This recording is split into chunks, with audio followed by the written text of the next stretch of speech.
Putin is visiting Vietnam, seeking to strengthen ties in Southeast Asia, while Russian isolation deepens. French Prime Minister condemns anti-Semitic rape as absolutely unbearable and unspeakable.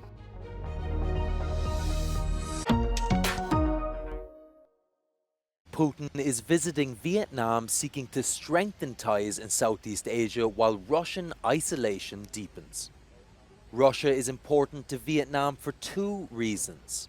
Firstly, it is its biggest supplier of military equipment. Secondly, Russian oil exploration technology helps the Vietnamese maintain sovereignty in the contested South China Sea. Since Putin last visited Vietnam in 2017, much has changed. Russia now faces sanctions for its invasion of Ukraine, and the International Criminal Court has issued an arrest warrant for Putin for war crimes. Putin arrived to the nation from North Korea, where he and North Korean leader Kim Jong-un signed an agreement that pledges mutual aid in the event of war. North Korea has been accused of supplying Russia with ammo to fuel Moscow's war in Ukraine. Giorgia Meloni called it the mother of all reforms. Her government has proposed constitutional changes to allow for the direct election of Italy's Prime Minister, aiming to achieve government stability, strengthen the Prime Minister's role and ensure, as Meloni said, that Italians choose who leads the country. On Tuesday, the Italian Senate voted in favour of the reform, although more rounds of voting are expected to take place in the next few weeks. Alongside this, the Italian Parliament has started debating a proposed reform that would grant more autonomy to Italian regions, a proposal that has been put forward Salvini's League Party. But in a rare show of unity, opposition parties, in particular the Democratic Party and the Five Star Movement, have joined forces and have decided to take to the streets chanting unity, unity. Mi appello a tutte le forze di opposizione. Basta divisioni. Basta divisioni, teniamoci strette.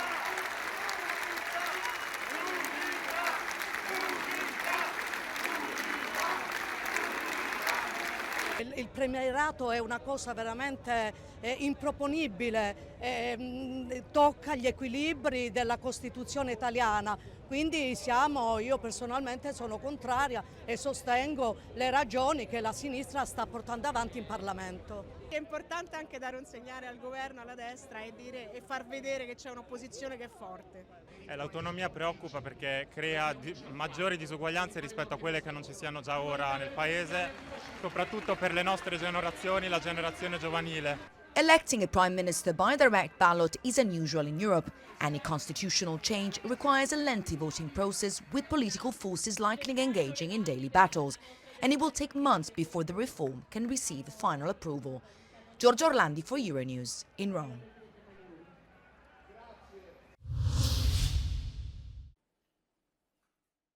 Make Europe Great Again is the slogan of the Hungarian presidency of the European Union.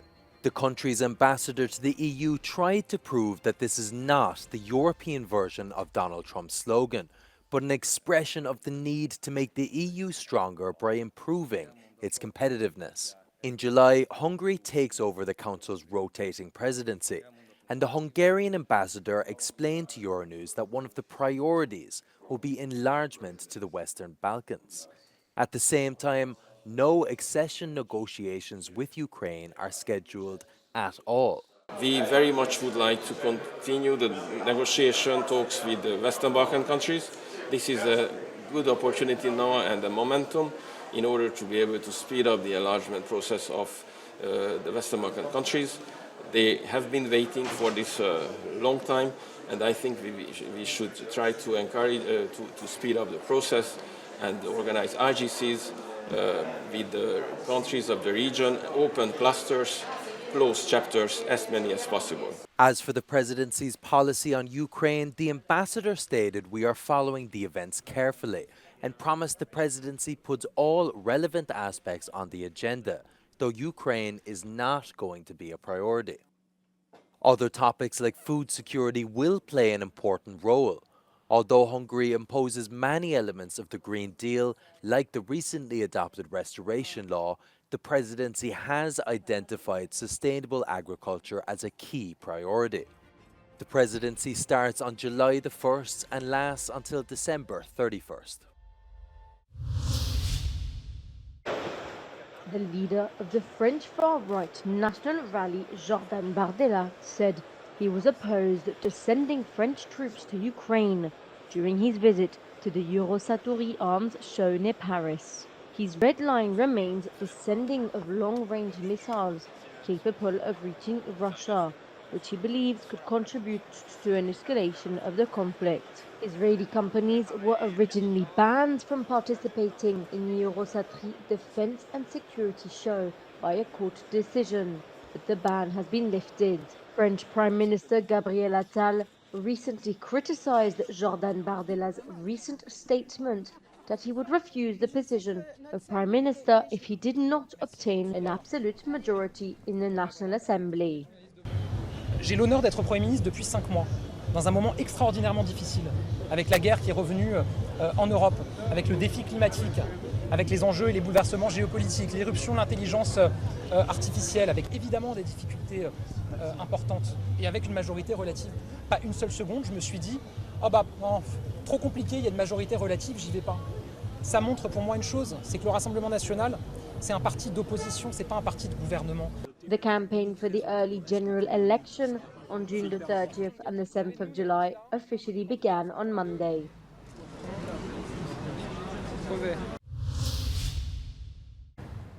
French President Emmanuel Macron has asked schools to hold a discussion hour on racism and anti-Semitism this week, following the rape of a Jewish girl in a Paris suburb, as Prime Minister Gabriel Attal condemned the attack. Ce qui s'est passé est absolument abject, insupportable, inqualifiable. Et évidemment, je pense à cette jeune fille, je pense à sa famille, à ses amis, à ses proches. Les auteurs ont été identifiés, interpellés, ils sont en détention et évidemment, les peines seront très lourdes et sans appel. Et moi, je le dis, j'appelle véritablement l'ensemble des responsables politiques à mettre des digues sur la question de l'antisémitisme. Assez des discours qui banalisent, assez des propos qu'on tolère, qui installent dans le pays un climat qui, je le dis, est mortifère. Et on le voit, hélas, depuis le 7 octobre, l'antisémitisme a repris de la vigueur dans notre pays. The attack has heightened tension in the social climate leading up to France's snap elections. El rey Felipe VI se asomó con su familia al balcón del Palacio Real de Madrid 10 años después de que tomara posesión como jefe de Estado tras la turbulenta abdicación de su padre Juan Carlos I debido a los numerosos escándalos públicos y privados. En este tiempo, el nuevo rey ha centrado su labor en renovar la monarquía y devolver la transparencia y la integridad a la institución. Es una persona bien, y lo que ha pasado, y me gustaría que dejasen la familia ya tranquila. Uno de los mayores desafíos fue el referéndum de independencia de Cataluña en 2017, cuando el monarca intervino para subrayar la unidad de España. Durante esta década, Felipe VI ha tenido que reinar sobre un momento político convulso, con 5 elecciones generales en menos de 9 años.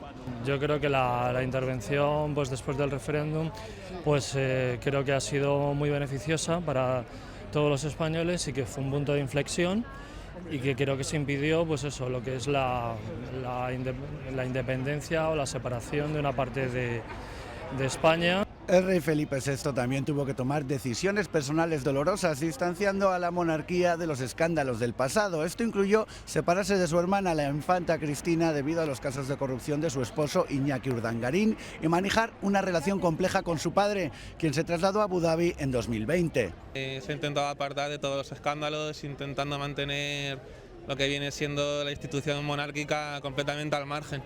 Creo que lo ha hecho de forma muy correcta.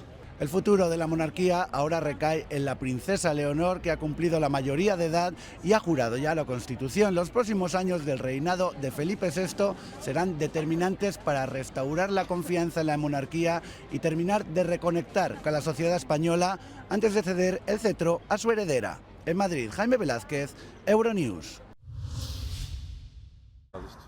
Brussels says it won't host a UEFA Nations League match between Belgium and Israel in September because of the dramatic situation in Gaza. The city said it's impossible to organise the match because of security concerns. Ticket sales were also paused last month.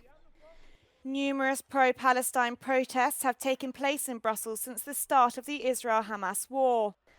Brussels has also been on security alert after repeated extremist attacks, including the fatal shooting of 2 Swedish football fans last year.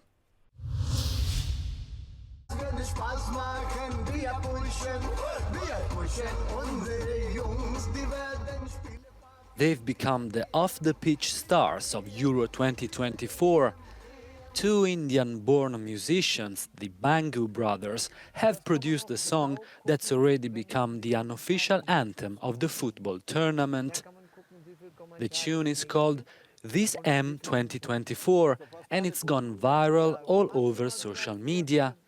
It mixes Indian sounds and German lyrics, and it's risen to fame thanks to its positive message about cultural integration in a country deeply divided over migration issues. Ich hätte auf Englisch auch machen können, aber ich habe extra auf Deutsch gemacht. Na, wenn hätte ich auf Englisch gemacht, das wäre vielleicht noch leichter für die ganze Welt gewesen. Aber nein, ich lebe in Deutschland, ich habe auf Deutsch gemacht und dann die Leute lieben mich. The Hamburg duo has now been invited to Germany's Sunday game in Frankfurt as ambassadors of good humor and international understanding.